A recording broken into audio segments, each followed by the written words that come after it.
dans un coin oublié du Kentucky rural, en 1919, naissait un garçon qui marquerait à jamais l'histoire du christianisme moderne.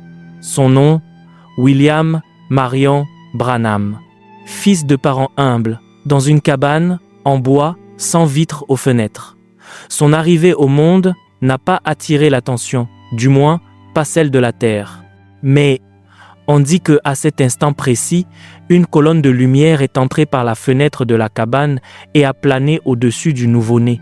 La sage-femme est restée paralysée, le père est resté silencieux et la mère a simplement serré le garçon sans savoir qu'elle portait dans ses bras un prophète. Dès son plus jeune âge, Branham fut marqué par des expériences spirituelles. À 7 ans, alors qu'il portait des seaux d'eau du puits, une voix dans le vent a chuchoté entre les arbres. « Ne bois jamais et ne fume jamais. Il y aura une œuvre pour toi quand tu seras plus vieux. » Il s'est enfui de peur, l'a raconté à son père, mais personne ne l'a cru. Encore jeune, il a eu une vision de 7 anges volants en formation, quelque chose qu'il ne comprendrait que des décennies plus tard. Il a grandi pauvre, souffrant souvent de la faim, travaillant dur, vendant du charbon, lavant des voitures, faisant n'importe quel travail pour aider sa famille, mais cette voix ne l'abandonnait jamais. À l'adolescence, il a tenté d'ignorer l'appel, mais chaque fois qu'il entrait dans un bar ou tentait de s'égarer, il ressentait une angoisse surnaturelle. Il est tombé gravement malade, manquant de mourir. Et c'est là, sur un lit d'hôpital, qu'il s'est livré au Christ. « Seigneur, dit-il, si tu me laisses vivre, je prêcherai ton évangile jusqu'à mon dernier souffle. » À partir de là, tout a changé. Il a commencé à prêcher dans les rues avec une Bible usée et des larmes dans les yeux. Il n'était pas éloquent, il n'était pas instruit, mais il parlait avec feu. Et quand il priait, quelque chose se passait. Des gens pleuraient, d'autres frissonnaient, et certains étaient guéris. En 1933, quelque chose d'encore plus surnaturel s'est produit. Alors qu'il baptisait de nouveaux convertis dans la rivière Ohio, devant des centaines de témoins, une lumière est descendue des cieux et a plané sur lui. Une voix audible a résonné. De même que Jean-Baptiste fut envoyé pour préparer la première venue de Christ, ton message préparera la seconde. Beaucoup sont tombés à genoux à ce moment-là, d'autres se sont enfuis terrifiés. La nouvelle a circulé dans les journaux locaux. Lui-même est resté sans voix pendant des jours. Comment un simple prédicateur pauvre pourrait-il porter une telle responsabilité? Mais le ciel en avait déjà décidé ainsi. William Branham n'était pas seulement un prédicateur rural. Il était un vase mis à part pour une œuvre qui briserait les limites de la logique, de la religion et du temps. Et ainsi commençait le voyage d'un homme qui verrait l'invisible, qui entendrait l'inaudible, qui serait une voix prophétique au milieu de l'incrédulité d'une génération froide. L'année était 1946. Le monde pleurait encore les blessures de la Seconde Guerre mondiale. En Amérique, la peur, l'incertitude et le désespoir planaient comme une brume. Mais dans les cieux, Dieu déplaçait quelque chose. Dans le jeûne et la prière, dans un moment de profond brisement, Branham réclamait des réponses. Les dons se manifestaient déjà, mais il ne comprenait pas tout ce qui se passait autour de lui. « Seigneur, pourquoi vois-je ces visions? Pourquoi entends-je des choses que les autres n'entendent pas? Est-ce que je deviens fou? » Puis vint la nuit qui allait tout changer. Branham était seul chez lui, allongé sur son lit, quand soudain une lumière entra dans la chambre. Il a pensé que quelqu'un avait allumé le plafonnier, mais ce n'était pas une lumière ordinaire, elle était vivante, ardente, et à côté d'elle, un être céleste entra, un ange du Seigneur. Il décrit l'ange comme ayant l'apparence d'un homme, mais avec une présence qui brisait tout orgueil. L'ange parla avec douceur, mais avec autorité. « Ne crains point. Je suis l'envoyé de la présence de Dieu. Tu as été choisi pour porter un message de guérison au monde. De même que Moïse a reçu 2 signes, tu recevras aussi 2 signes qui prouveront ta commission. » Avant de continuer cette vidéo, juste pour rappeler que nous avons notre livre Les Généraux de Dieu qui est désormais disponible. Si vous voulez connaître plus sur les Généraux de Dieu, si vous voulez connaître leur histoire, qu'est-ce qu'ils ont fait pour avoir cette onction, comment ils ont fait, quelle est leur routine spirituelle, et donc ces 25 biographies, le lien dans la description de cette vidéo pour pouvoir télécharger le livre rapidement. Que Dieu vous bénisse abondamment. La première partie de la commission était claire. Tu pourras discerner les maladies simplement en tenant la main de la personne. Elles apparaîtront visiblement sur ta propre main et tu sauras le mal qui les afflige. La seconde te sera révélée, les secrets des cœurs. Tu connaîtras les noms, les lieux, les pensées occultes, non pour ta gloire, mais pour que le peuple sache que Dieu est encore parmi les hommes. Branham, tremblant, éclata en sanglots. En un instant, tout ce qu'il avait vécu, les voix, les visions, la lumière sur la rivière, prenait sens. À partir de ce jour, quelque chose changea dans sa vie publique. Lorsqu'il priait pour les gens, des maladies invisibles devenaient visibles sur sa main. À une époque où Facebook ou Instagram n'existaient pas, il appelait des personnes de la foule, révélait leur nom, adresse, traumatisme d'enfance, et la foule se pliait. Beaucoup tombaient en larmes avant même d'être touchés. Lors d'une campagne, une femme monta au pupitre. Branham la regarda et dit « Vous êtes venu pour votre fille. Elle est à la maison avec une leucémie. Le médecin lui a donné 3 jours à vivre. Mais le Seigneur dit « Elle vivra et ne mourra pas. Allez en paix. » Quelques jours plus tard, le miracle fut confirmé. À une autre occasion, il s'arrêta au milieu d'une file de prière, regarda un homme et dit « Vous êtes athée. Mais hier soir, vous vous êtes agenouillé dans votre chambre d'hôtel et avez dit « Si cet homme est réel, laisse-le me révéler qui je suis. Ton nom est Charles et tu viens de Chicago. Aujourd'hui, Dieu sauve ton âme. » L'homme tomba à genoux et cria « Je crois, je crois. » On dit que certaines nuits, une brume planait sur le pupitre et que parfois il était possible d'entendre des langues angéliques être chuchotées dans l'air. Personne n'osait plaisanter avec cela. Branham ne faisait pas d'appel émotif, il ne manipulait pas, il attendait simplement, et quand l'ange se déplaçait, il parlait. Sa renommée s'est répandue, les églises sont devenues trop petites, les gymnases se remplissaient, les journaux ont commencé à publier des titres sur les miracles, même des scientifiques ont commencé à fréquenter ces cultes pour tenter de comprendre ce qui se passait. Mais pour Branham, rien de tout cela ne comptait.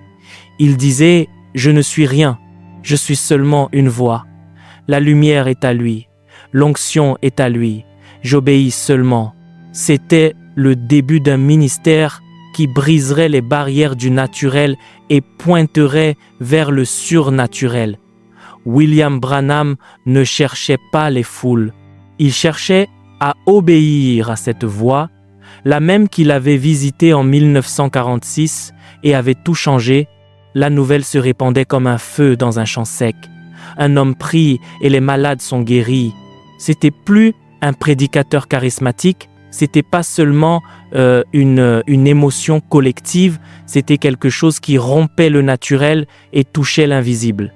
William Branham commençait à parcourir les États-Unis puis le monde dans des croisades où des milliers se réunissaient non pas pour voir un spectacle, mais pour rencontrer le Dieu qui guérit. Ces réunions remplissaient des auditoriums, des gymnases, des chapiteaux de fortune improvisés. Des files se formaient dès l'aube. Des voitures venaient d'autres États. Des infirmes en fauteuil roulant, des aveugles guidés, des mères avec des enfants en phase terminale. Le peuple venait avec la foi et l'espoir dans les yeux. Quand Branham montait au pupitre, il n'y avait pas de musique élaborée, ni de scène sophistiquée, seulement un homme simple, avec la Bible ouverte et les yeux fixés vers le ciel. Il commençait à prêcher et peu à peu l'ambiance changeait. Une onction palpable remplissait le lieu. Et alors il disait « L'ange du Seigneur est ici ». Et il commençait à appeler des personnes de la foule. La dame en robe bleue au 4e rang. « Vous n'êtes pas ici pour vous. Votre mari a un cancer des os. Dieu va le toucher maintenant. Toi, jeune homme, tu as tenté de te suicider il y a 3 jours, mais Dieu a un plan avec toi. Il change ton destin aujourd'hui. » Et cela arrivait. Dans l'un de ces cultes, une femme atteinte d'un cancer terminal fut apportée sur un brancard. Branham pria pour elle, et quelques minutes plus tard, elle se leva seule, marcha jusqu'au pupitre et commença à louer Dieu. Un autre cas documenté, un garçon aveugle de naissance, dont les yeux n'avaient pas de cornée, fut amené par ses parents. Branham pria, et, devant tous, les yeux de l'enfant brillèrent et il commença à voir. Des médecins étaient présents, les journaux enregistrèrent les faits, les gens disaient « Nous n'avons jamais rien vu de tel depuis les jours de Jésus ». Ces récits ne provenaient pas seulement des églises. Même des reporters sceptiques avouaient qu'ils ne parvenaient pas à expliquer ce qu'ils voyaient. Dans l'une des croisades, le célèbre photographe James Ayers a capturé la photo désormais légendaire avec la lumière au-dessus de la tête de Branham, validée plus tard par des techniciens. Il n'y avait pas d'explication. On dit que, dans certaines réunions, quand il entrait dans le lieu, des enfants commençaient à pleurer sans comprendre pourquoi, et des adultes tombaient à genoux simplement par la présence manifeste de Dieu qui l'accompagnait. Branham n'acceptait pas d'offrandes exorbitantes, n'exigeait pas d'hôtels luxueux et était souvent vu priant dans les coulisses tard dans la nuit, pleurant pour les foules, alors que beaucoup se réjouissaient, d'autres étaient dérangés. Certains leaders religieux commencèrent à se méfier. Ils l'accusaient de fanatisme, de manipulation émotionnelle. Des théologiens tentaient de décrédibiliser les miracles par des explications techniques. Mais les gens simples, les brisés, les malades, eux savaient. Ils savaient que cela ne venait pas de la terre. Des milliers se convertissaient, les églises locales se remplissaient, le feu se propageait et partout où Branham passait, la foi dans le surnaturel était rallumée. Il n'était pas seulement un homme en campagne, il était une torche portant le même feu qui brûlait chez les prophètes anciens. Mais Branham rappelait toujours « Ne regardez pas vers moi. Je suis seulement le microphone. La voix est à lui. » Et même face à une renommée croissante, il restait humble, réservé, caché en Dieu. Parce que, au bout du compte, Branham ne prêchait pas la guérison. Il prêchait Christ et Christ guérissait. Les États-Unis étaient déjà en flammes, mais le feu ne pouvait être contenu. La nouvelle des miracles a traversé les océans, les montagnes, les barrières religieuses et culturelles. Le monde entendait parler d'un homme qui priait, et l'impossible arrivait. En 1950, William Branham commença à traverser les continents.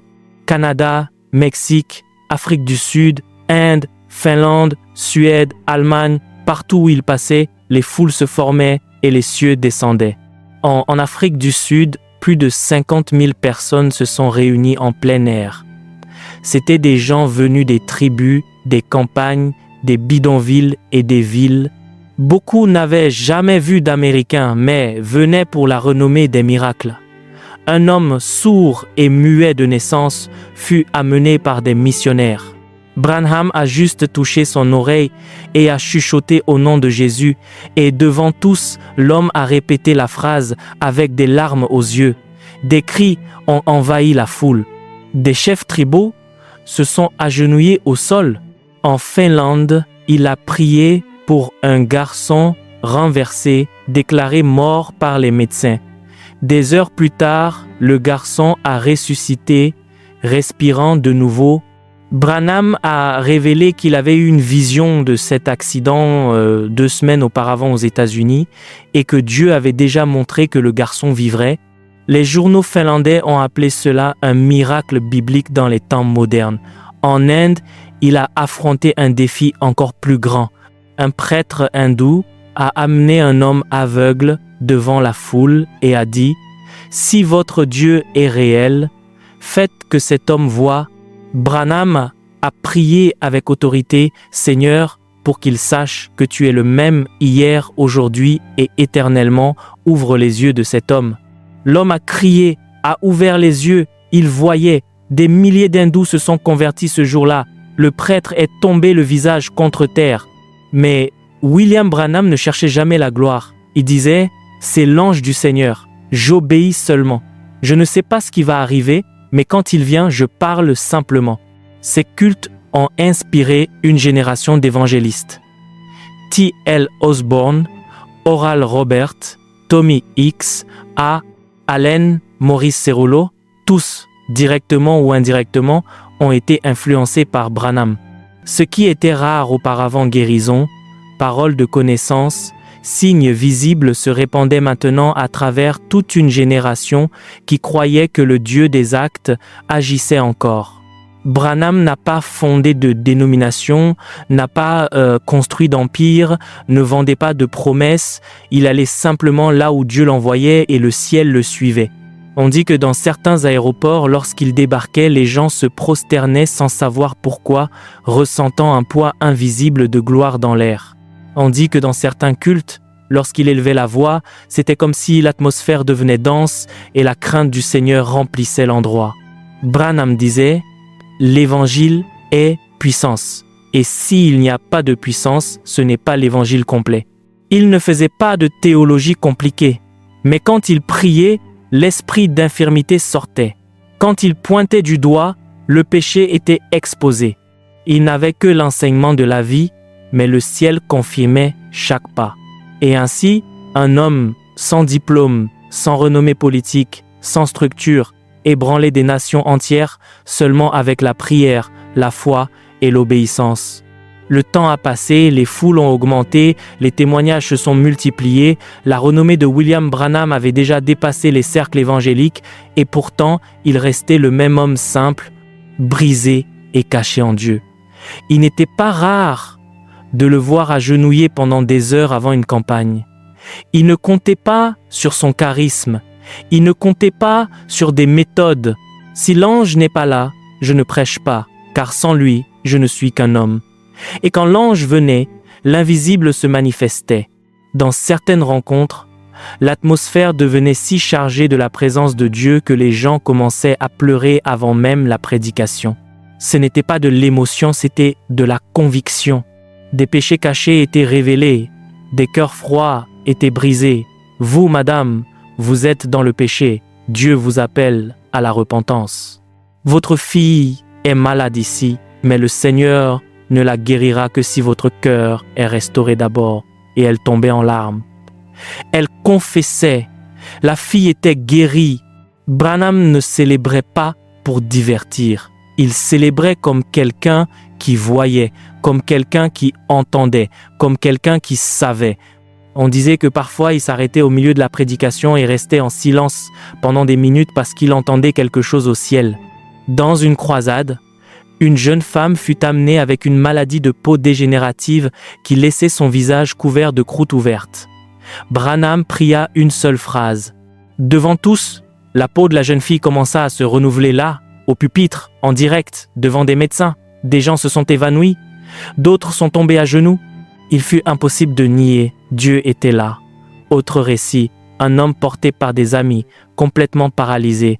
Branham regarda et dit « Seigneur, si je suis ton serviteur, que cet homme marche maintenant. » Et l'homme sauta du brancard, commença à courir autour de l'autel. La foule cria comme au jour de la Pentecôte. Malgré tout, Branham ne se considérait jamais comme spécial. Il refusait d'être appelé prophète en public. Il n'utilisait jamais de titre pompeux, ne se plaçait jamais au centre. « Je suis seulement un écho. Le son vient du ciel. Je ne fais que répéter. » Il refusait l'argent en excès. Il préférait dormir dans des maisons simples plutôt que dans des hôtels de luxe.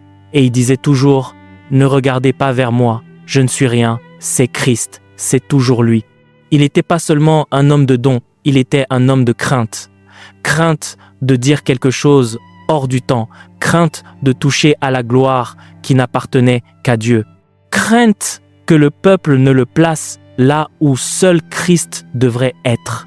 Dans ses dernières années de ministère, l'onction était si évidente que parfois les gens tombaient en passant près de lui. On dit que dans un culte dans le sud des États-Unis, une dame incrédule se moquait de lui, assise au dernier rang.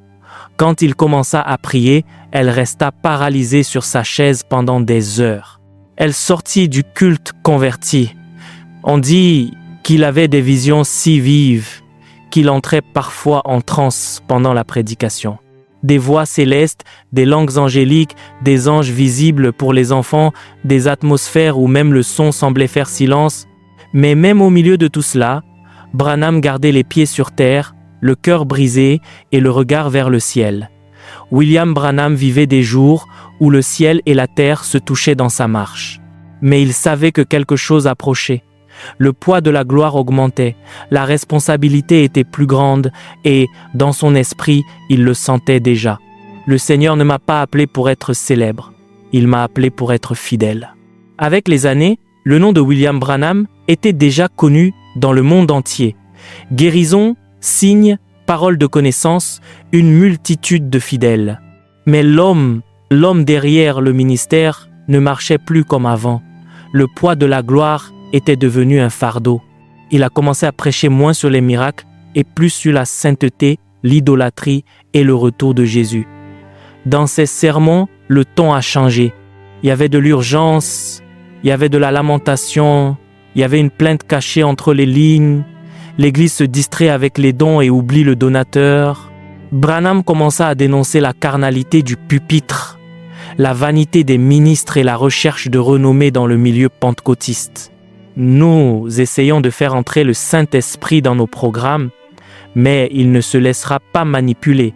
Soit nous nous rendons, soit il se retire.